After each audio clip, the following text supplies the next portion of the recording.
الفيديو ديال اليوم من وسط الغابة، الأجواء الرائعة.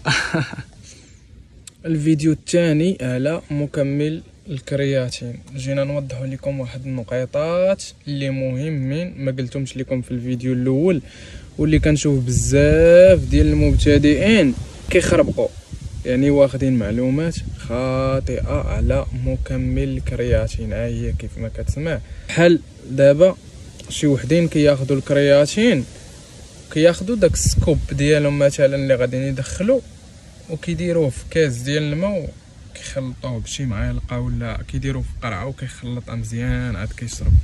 صديقي، الكرياتين ما كيتخلطش مع الماء، راه ما كيذوبش.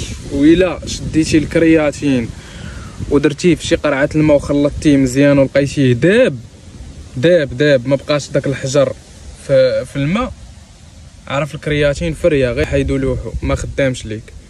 النقطه الاولى هي دازت الكرياتين، كتاخذ داكشي اللي باغي تدخل سكوب ولا جوج، كديرو في فمك هكا، كتشرب عليه الماء، كتخلط في فمك. هذه هي الطريقه ديال استعمال الكرياتين. وبالنسبه لواحد النقطه مهمه اللي ما قلتهاش لكم في الفيديو الاول، كتدخل معاه 3 اطرو ديال الماء. هذه ضروري ما يحيدهاش ليك الطبيب. 3 اطرو ديال الماء مقسمه على النهار ديالك. ما الصباح شرب 3 الكيسان، ولا انت ديرها كيما بغيتي، المهم 3 اطرو ديال الماء كتدخل. وإلا ما كنتيش قادر تدخل 3 اطرو راك تعب راسك، يعني راه غادي تشوف اعراض جانبيه اللي غادي تعاني معاهم بزاف.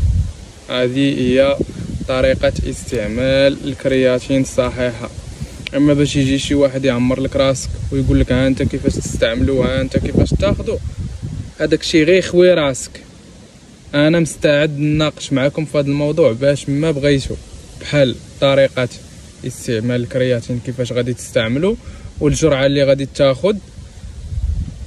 هذاك الشيء بدون نقاش الدراري، يعني هذا الشيء هو الطريقه الصحيحه باش نكونوا واضحين.